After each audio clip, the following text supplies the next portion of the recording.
Anushka academy Gwalior में आपका बहुत बहुत धन्यवाद।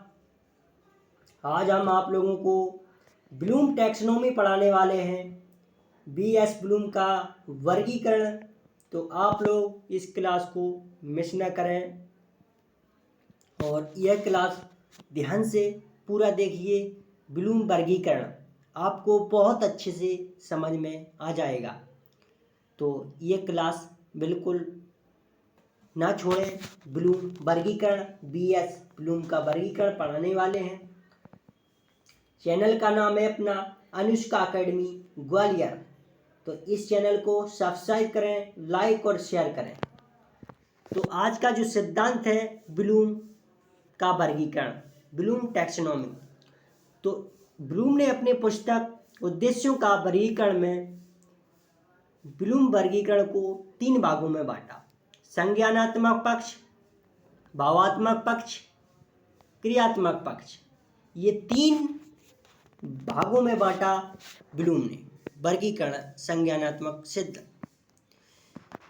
आते हैं ब्लूम का वर्गीकरण सर्वोत्तम माना जाता है। ये क्वेश्चन आता है कि वर्तमान में कौन सा वर्गीकरण सर्वोत्तम है। तो ब्लूम का वर्गीकरण वर्तमान में सर्वोत्तम माना जाता है। संज्ञानात्मक पक्ष, इसको कॉग्निटिव डोमेन कहते हैं। संज्ञानात्मक पक्ष, इसको अंग्रेजी में कॉग्निटिव डोमेन कहते हैं। किसको? संज्ञानात्मक पक्ष को। इस क्षेत्र में बौद्धिक पक्ष आता है। कौन सा आता है? बौद्धिक पक्ष। इस क्षेत्र में समाहित क्रियाओं को 6 भागों में विभाजित किया जाता है। क्वेश्चन आता है कि संज्ञानात्मक पक्ष को कितने भागों में बांटा गया है। तो संज्ञानात्मक पक्ष को 6 भागों में बांटा गया। कितने? 6 भागों में बांटा गया। पहला, ज्ञान यानी नॉलेज। ज्ञान, नॉलेज, ज्ञान को अंग्रेजी में नॉलेज कहते हैं। यह सबसे छोटी इकाई होती है। क्वेश्चन आता है कि ज्ञान कैसी इकाई होती है। तो ज्ञान सबसे छोटी इकाई होती है। सीटेट में ये क्वेश्चन आ चुका है कि सबसे छोटी इकाई कौन सी है। तो सबसे छोटी इकाई ज्ञान होती है। इसमें सूचना तथा आंकड़े का प्रत्यास्मरण, प्रतिमान या परिभाषा वितरण करना होता है। इसका जो उदाहरण है, छात्र मौलिक अधिकारों का प्रत्यास्मरण करते हैं। दूसरा है अबोध या बोध, इसको अंडरस्टैंडिंग कहते हैं। ज्ञान प्राप्त उद्देश्य की प्राप्ति के बाद अब वह आत्म उद्देश्यों की प्राप्ति होती है। कौन सी? आत्म उद्देश्य की प्राप्ति। इस उद्देश्य में परिभाषा देना, अनुवाद करना, वर्गीकरण करना, उदाहरण देना, तुलना करना आदि शामिल है। उदाहरण है, छात्र नागरिकों के मूल कर्तव्य और अधिकारों की तुलना कर सकेगा। तीसरा है ज्ञान उपयोग, एप्लीकेशन। इसको अंग्रेजी में कहते हैं एप्लीकेशन। स्मरण की गई, समझी गई विषय वस्तु को नवीन परिस्थितियों में प्रयुक्त करने की योग्यता है। उदाहरण है इसका, छात्र नागरिकों के अधिकार संबंधी एवं संवैधानिक संशोधनों की समीक्षा कर सकेगा। किसमें? ज्ञान उपयोग में। चौथा है विश्लेषण। विश्लेषण को अंग्रेजी में कहते हैं एनालिसिस। तो विषय वस्तु में विभिन्न अंग में विभक्त करके संरचना को समझने की योग्यता है, इसी को विश्लेषण कहते हैं।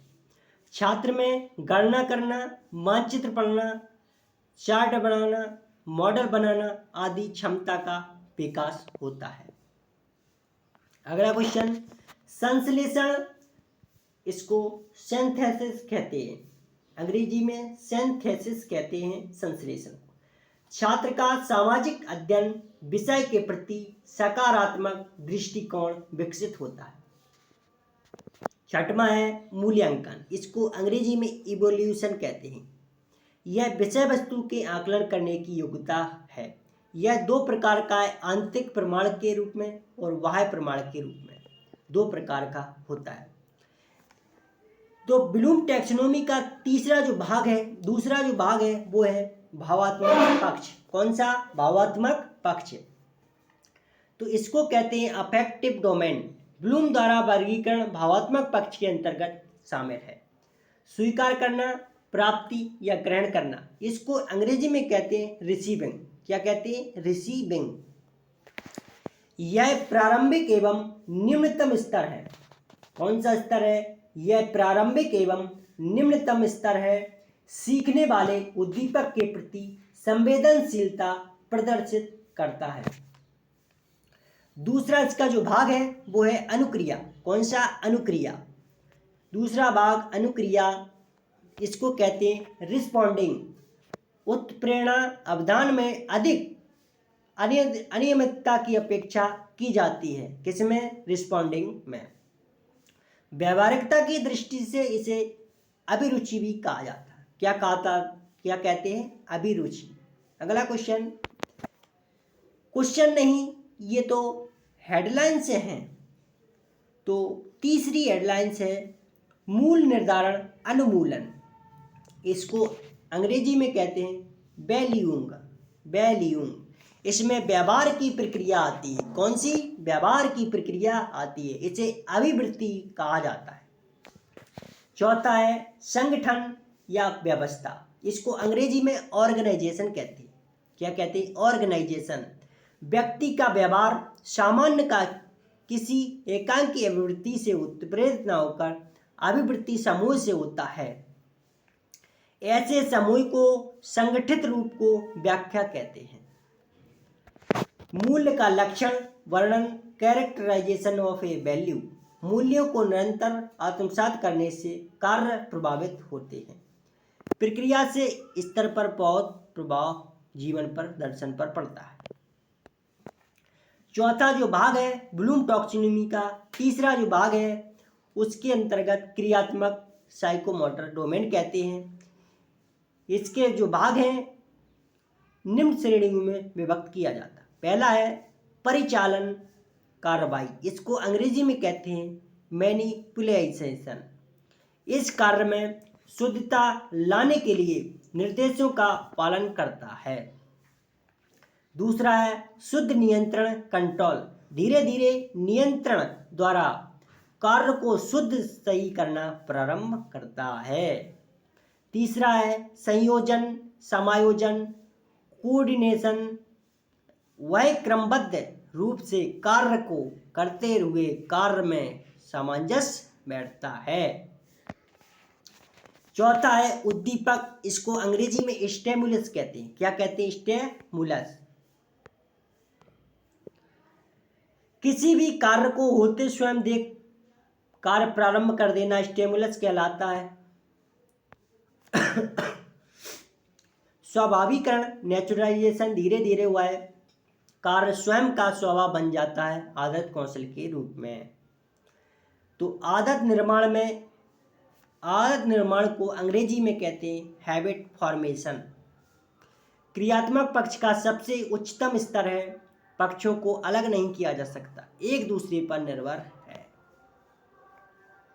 तो आज का ये था ब्लूम टैक्सोनॉमी।